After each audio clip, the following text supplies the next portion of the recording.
What's up guys, my name is Dragon and welcome back to the Gaming Planet. Today I'm going to be talking about Terraria's Journey Mode.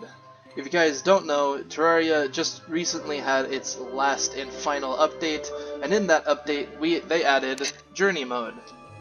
Now what Journey Mode is, it is basically Terraria's version of a creative mode, but with their own little twist in it.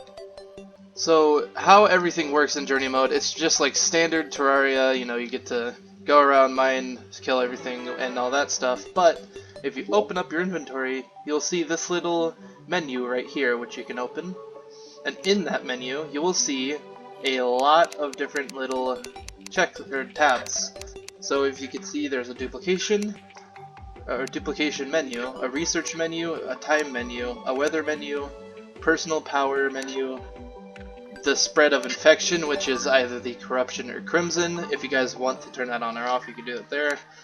And the enemy difficulty slider. Now, I will be going over what all these do, and it's pretty easy to understand, so let's just get right into it. So, if we open up this duplication menu, you will see if you go, there's a lot of tabs up here you can click on, and in those tabs are everything you've gotten enough to duplicate.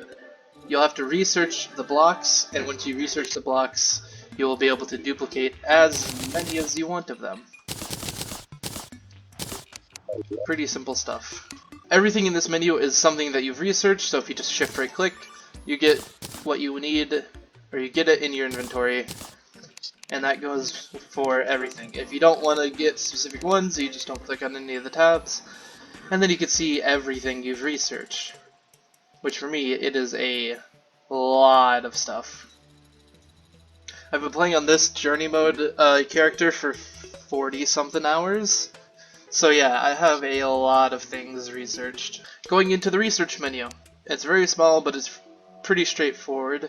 I have this little chocolate chip cookie, and if you see down there, it says research 10 more to unlock duplication.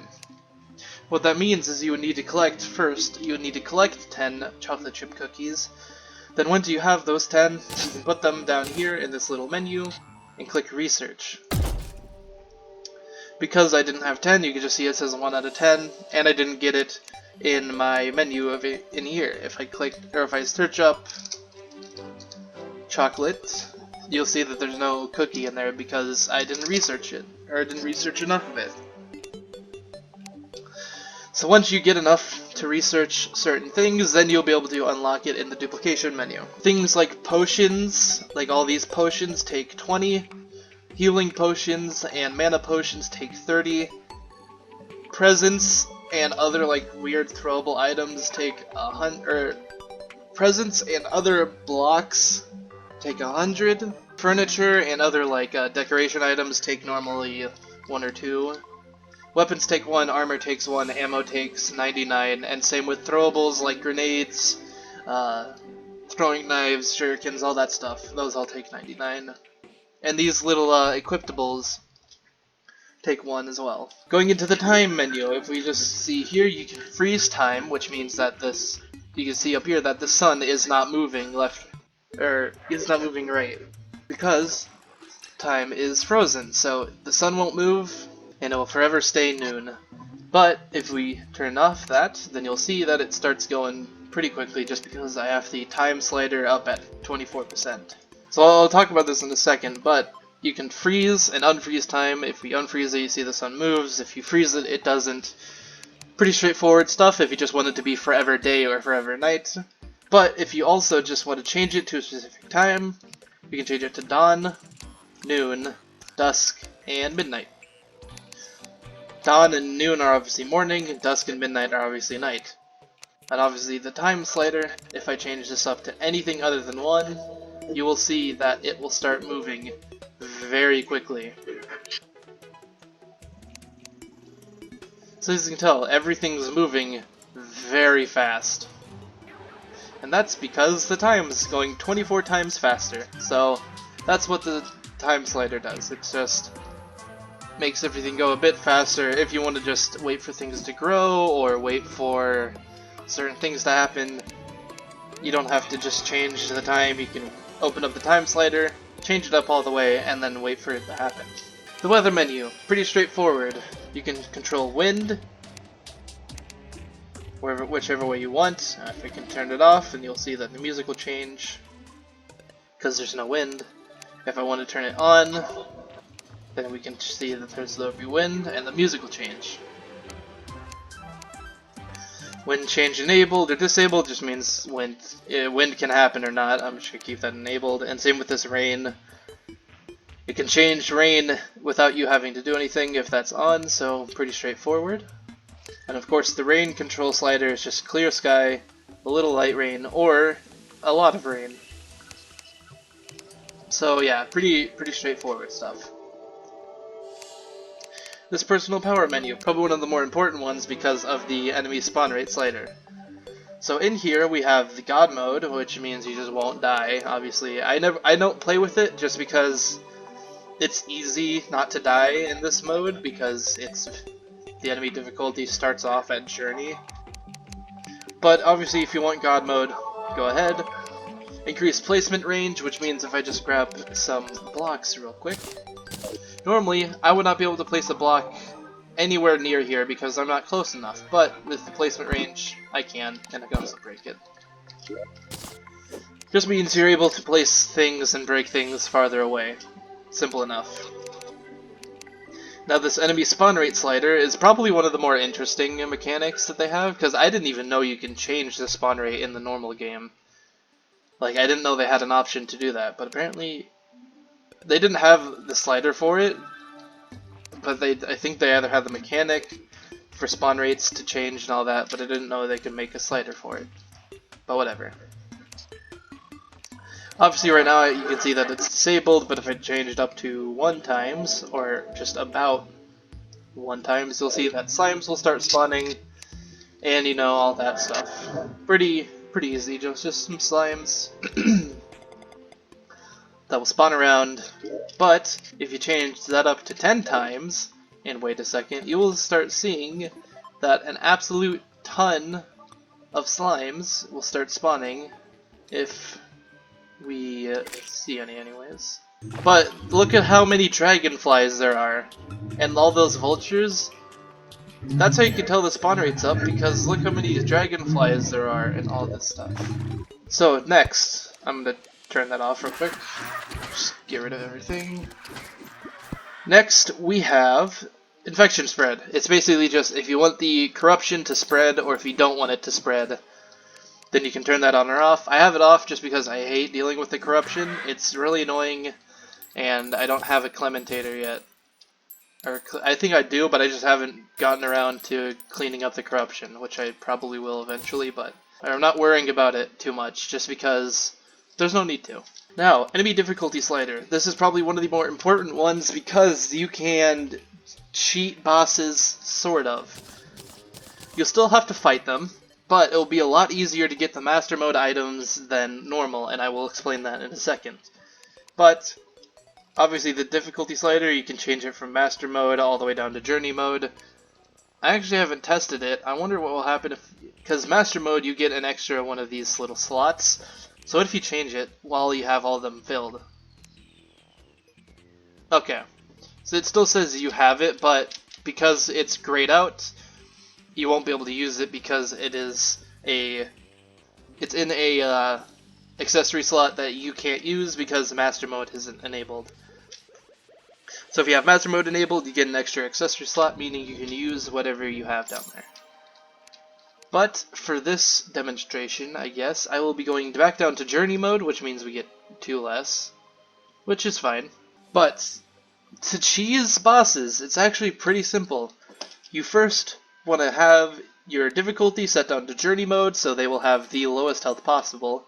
And just so I don't kill this guy in like 4 hits, I'm going to grab a different weapon. Let's grab this, the Terra Blade. Why not? So as you can tell, it's a decent weapon. Probably won't kill the Mechanical Skull or Skeletron Prime if he was in Master Mode, but if he was in Journey Mode, yeah, probably. So if we spawn, or if we change the time real quick, actually, to midnight and freeze, And then we go to this enemy difficulty slider. You always want to have this open if you can't react fast enough to open up your inventory, then the power menu. If you want, you can just keep this open all the time, and then you'll be able to fight them just in this menu. But once you spawn the boss, you'll see that he has Journey Mode health, which means he has only 14,000, when in Master Mode he would have something around like 30 to 50,000. So it's definitely a not an easy boss fight, actually, because he has 14,000. I'm just gonna... There we go. Okay. So once he's really low on health, you can see he only has 400 left. Once he's really low, you open up your power menu, switch the thing up the master, and then kill him. And then you will get your master mode drops, even though he was on journey mode health. You'll get your relic, your treasure bag, your trophy if you want to duplicate it, which I actually haven't gotten that yet, so I will show you actually how duplication works. So trophies only take one. If I look up Skeletron Prime, or if I look up Skeletron and then do that, you can see that I don't have any trophies for it. Even for the normal Skeletron, we don't have trophies for it. But as soon as I open my research menu and research it, you'll hear a little ding. You open up the duplication menu, and then there it is, and you can get as many as you want of them. So yeah, that's how the duplication stuff works, and because I already got all that, I don't need it. So yeah, that's the easiest way to cheese a boss fight in this, and you get out master mode and all that stuff. You get your master mode drops, you get your relics, and you get your master mode items, like the pets that can drop from some of the bosses. I believe I actually already have the master mode pet for the Skeletron Prime. Yeah, the robotic skull is the Skeletron Prime master mode pet. I have quite a few of the master mode pets, but it's just quite a little bit. It's kind of hard to get them because I fight everything now just in master mode because I have the Zenith. So if I just go into consumables and then fight the Destroyer, normally Destroyer master mode, yeah, that could be pretty difficult. You could do it pretty easily just because it's a worm, it has a lot of body length, or segments, pretty easy to kill, but with the Zenith you can do it in just a few seconds. I didn't even have my buffs on at all. It's just normal old Zenith with as many of these lucky emblems as I can, just so I can get critical strike chance. So yeah, hopefully you guys enjoyed this video. Hopefully it was a little bit, informative on some of the new things some of the things about Journey Mode. It is definitely one of the more fun modes to do if you like just building stuff. As you can tell, I sorta do. That's why I have this giant Plantera over here. I'm actually gonna go show you guys that real quick. Obviously, you guys would have seen this in the beginning of the video, but still decided why not show it off. It took me 2 hours, 2 hours to build a really big Plantera. So whatever. But yeah, if you guys really like building, or if you guys just want to learn about some of the ways some of the weapons are crafted, or how some of the other things are crafted, then it is definitely best to play Journey Mode. Alright, well anyways, I hope you guys enjoyed this video. If you did, please leave a like down below and tell me what you guys think I should do differently. If you guys want to see some new games, or if you guys want to see some different things in some games that I do play, then tell me down below. I'm always open for criticism and all that. So yeah, if you guys do want to see some more Terraria Journey Mode, or if you guys want to see me try and beat some of the bosses in Master Mode with some really dumb weapons, I'd be down to do that. That sounds pretty fun, actually. But anyways, I hope you guys enjoyed this video. If you did, then tell me down below and all that stuff. I already said that. Alright, whatever. I'll talk to you guys later. See you guys.